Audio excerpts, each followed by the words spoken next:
Hey guys, today I'm going to be installing my Trailtech Voyager Pro onto my KTM. This is the same GPS device that I had back when I had the beta. I've had this bike for 4 months now, I think, and I've just never gotten around to putting this on.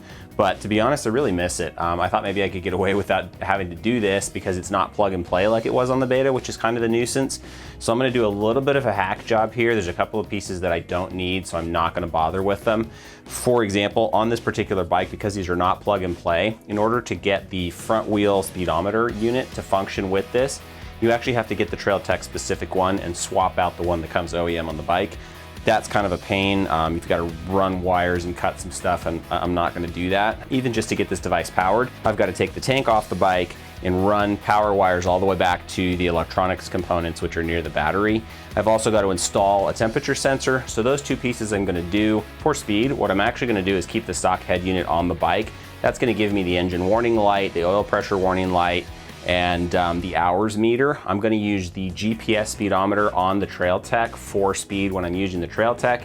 There's a little bit of a lag when using it. I've done that before, but more about that in a review. That's really something that's kind of generic to any GPS device. So I'm going to have this on there. I'm going to use it for maps. I'm going to use it for elevation. I'm going to use it for the buddy tracking system. I'm actually going to use it for temperature because these bikes do not have a stock temperature sensor, which I'm going to do a separate video about because there's actually some interesting points there. So it's going to give me a bunch of extra functionality. It's going to let me run like the Big Bear Trail Ride and some other things that are GPS only tracks.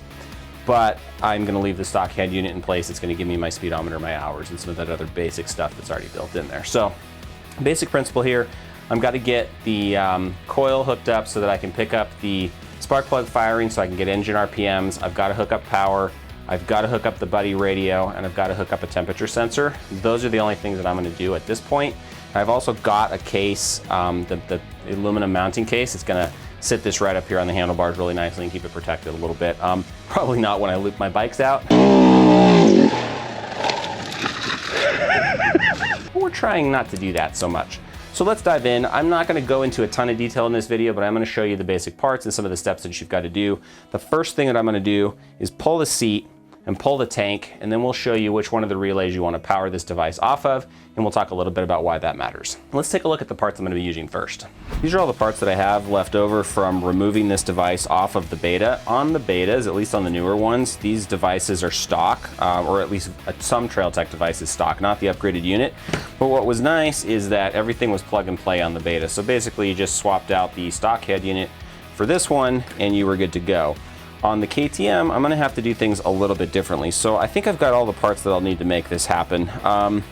This here is gonna wrap around the spark plug wire. That's gonna pick up the magnetic pulse from the firing and give us engine RPM. This here is a hacked off power cable that I'm gonna have to extend and solder into one of the relays on the bike.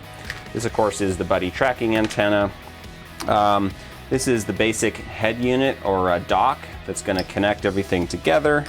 I've also got the aluminum hard case. These are about $100, but I think it's well worth keeping the $600 GPS safe. And I went ahead and ordered from Trailtech a radiator fin temperature sensor. That's just going to slide into the radiator in a standard way. I liked on the beta that they had an inline sensor. The Trailtech that when I bought it originally had this screw-in sensor, but I'm not sure there's anywhere to put that on these KTMs. And then of course a little bit of that thermal gel for the temperature sensor and the random selection of bolts that I hope is complete. And this wire that I have no idea what it does and probably will not be using it. That might actually be for the speedometer, which I can do separately at another time when I've got some more time. So let's get the tank off and let's dive in.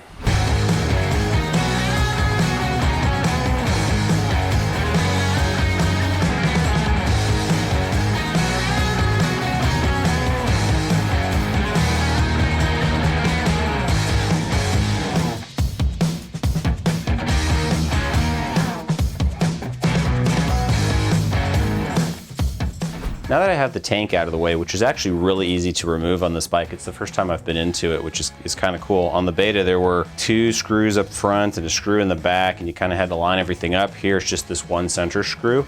So I really commend KTM for actually making the tank accessible like that. I also like this pad that they've put under it. That seems like a good idea, so that it's not just sitting right on the frame bar and rubbing holes in the tank and in the frame bar.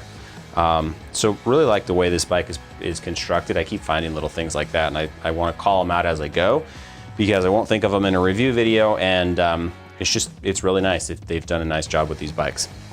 But that aside, back to the point. So what we're gonna do is run the power wire down here along the frame.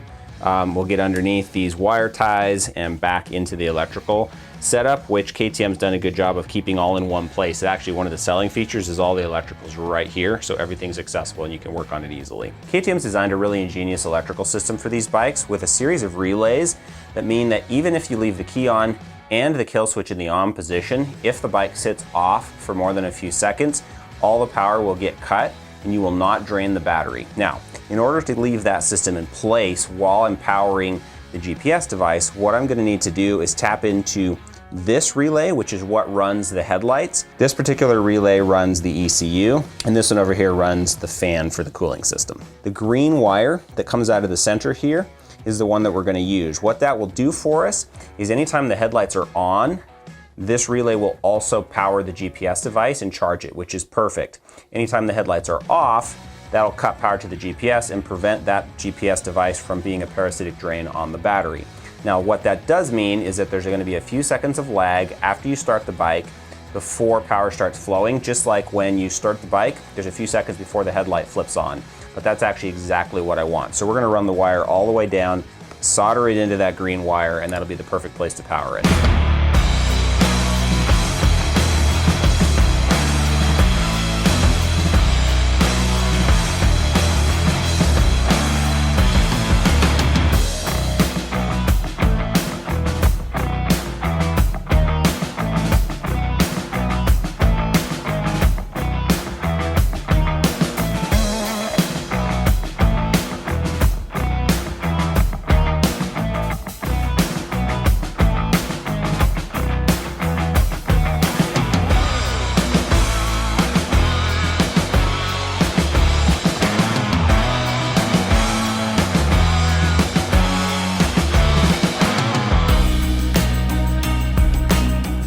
Now that we've got all the wiring in place, I've brought all the little plugs and sensors up to the front here.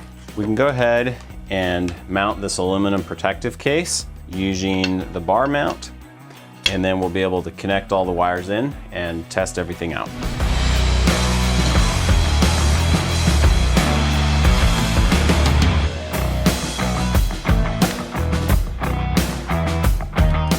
And that's pretty much it, guys. I'm gonna put some different turn signals on here, so I'm leaving the front cover off for now, but you can see the Trail Tech's installed really nicely up here. I think the cables are gonna clear. It's a little bit obnoxious that they're kind of routed over the top of this, but I'm really not sure where else to put them. The only thing I don't like about this mounting position is that if I do loop the bike again, which is not unlikely, unfortunately, this thing's gonna take a hit and I'm sure it'll break the screen even with this protector on. So I'm gonna try not to do that when I have this mounted up like this, but that's, I guess, one of the costs of riding hard like I do. Before I let you guys go, I wanna remind you to check out our line of GoPro camera chin mounts. We make them specifically for each of the helmet models that we've covered. We've got about 32 up in our store right now. We're headed towards 50, so if you don't see your model right now, check in with us, let us know you want to get it on the build list, and we'll definitely get to that. These mounts are really nice because they maintain that point of view of the chin perspective, which gives you better depth perception and really good tracking with your head as the gimbal. But they also don't destroy the helmet in any way. They're attached with 3M tape, so they're really secure, really strong, but are not drilling into your helmet or anything like that. And they also match the shape and the vents of your helmet. So you can see here that on this 6D helmet, for example, which is what I run, we're keeping the vents clear so you get good ventilation, especially in the summer. We know that's important. Check those out, shop.wannabes.life, link in the description. Thanks so much for watching, guys. We'll see you next time.